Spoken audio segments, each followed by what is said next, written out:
পড়ে গেছে এবং রাজনীতি শাসক বিরোধী একে অপরকে যে রাজনীতির পারদ, একে অপরকে যে কাদা ছুড়াছুড়ির একটা পারদ, সে কিন্তু দেখা দিয়েছে। কেশপুরের রাজনীতিতে দেখা গেছে বিরোধী সেইভাবে কিন্তু প্রভাব ফেলতে পারেন।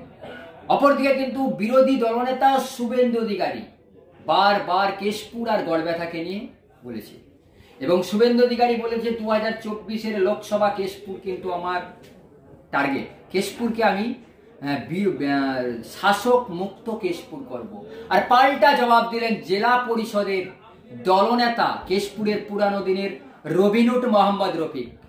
কেশপুর শাসকের আছে, থাকবে, যতই শুভেন্দু অধিকারী এবং যতই বিরোধী আসুক না কেন, শুভেন্দু অধিকারী আসুক না কেন, শুভেন্দু অধিকারী নয় অমিত শাহ যদি আসে, কেশপুরকে কেউ শাসকের হাত থেকে, মমতা বন্দ্যোপাধ্যায়ের হাত থেকে কেশপুরকে নিতে পারবে না। মমতা বন্দ্যোপাধ্যায় যতদিন থাকবে ততদিন কেশপুরেতে তৃণমূল কংগ্রেস থাকবে। এমনটাই কিন্তু মোহাম্মদ রফিক একের পর এক শাসক দলের মোহাম্মদ রফিক বিরোধী দলনেতাকে আক্রমণ। মুহূর্তে আমাদের প্রতিবেদনে কি উঠে এসেছে তা একবার শুনে। আমাদের প্রতিবেদন এক নজরে দেখে নিন। শুভেন্দু অধিকারী একা নয়, অমিত শাহ এলেও কেশপুর তৃণমূলেরই থাকবে, কেশপুরে বললেন মোহাম্মদ রফিক। 4ই জানুয়ারি গড়বেতাতে ছোট আঙ্গারিয়া দিবস উদযাপন করতে এসে শুভেন্দু অধিকারী বিভিন্ন হুঁশিয়ারি দিয়েছিলেন।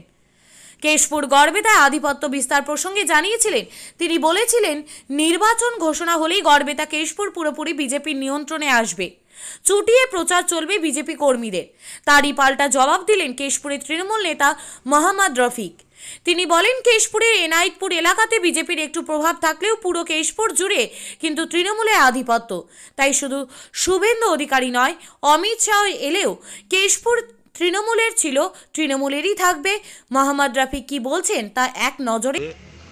আমরা পঞ্চায়েত নির্বাচনে বিজেপি কয়েকটা সিট মাত্র পেয়েছে।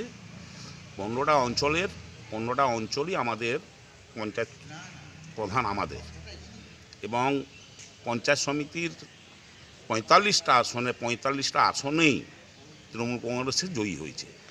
জেলা পরিষদ 3টা আসনের মধ্যে 3টা আসন নেই বিপুল ভোটে, সব 50,000-এর উপরে একটু কম, এভাবে 3টা জেলা পরিষদ আমরা জিতেছি। শুনুন, কেউ রাতারাতি কোথায় যে একটু পিকনিক করলো, আর 15 নম্বরে এনায়তপুরে সামান্য একটু বিজেপি আছে, অস্বীকার করার জায়গা নাই। তার জন্য যে বিরাট কিছু তারা বেড়ে গেছে তা নয়, এটা মাথায় রাখতে হবে।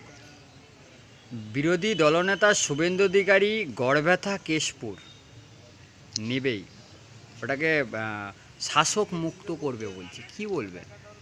পাগলেও ছাগলে কিনা খায় আর পাগলে কিনা বলে, এর বেশি উত্তর আর কিছু নাই। আর শুভেন্দু অধিকারী পাখির চোখ কিন্তু কেশপুরকে করে নিয়েছে। দেখুক না কেশপুরকে আমি করবো এটা।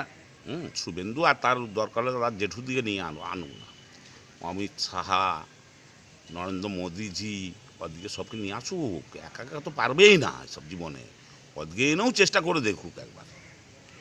এবং সামনে লোকসভা, চ্যালেঞ্জ দিয়ে বললাম, চ্যালেঞ্জ দিয়ে সামনে লোকসভা ভোট, কতটা আপনারা প্রস্তুতির মধ্য দিয়ে হাঁটছেন? আমরা যা প্রস্তুতির মধ্যে হাঁটছি আর যা উন্নয়নের মধ্যে হাঁটছি,